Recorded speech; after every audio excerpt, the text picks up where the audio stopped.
Flange-mounted racks are installed on a concrete pad or sidewalk. The pad should be 4 to 5 inches thick, using 3,000 psi concrete.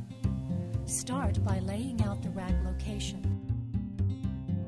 Sweep debris from the pad. For multiple installations, start by snapping a baseline with chalk. Using a 30-inch spacing, mark the center location for each rack. Transfer the center lines across the pad with a square. Set the racks in place. Step back to check the layout. Use a pencil or crayon to mark the 3 holes in each flange.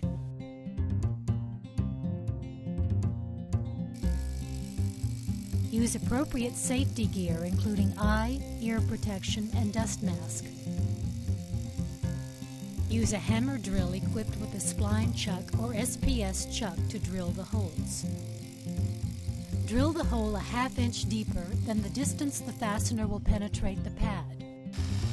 For a ½ inch by 3½ inch mushroom spike, drill a ½ inch hole 3½ inches.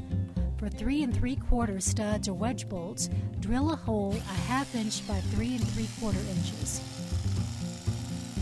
Mark the depth of the hole on the drill bit to avoid over-drilling the holes.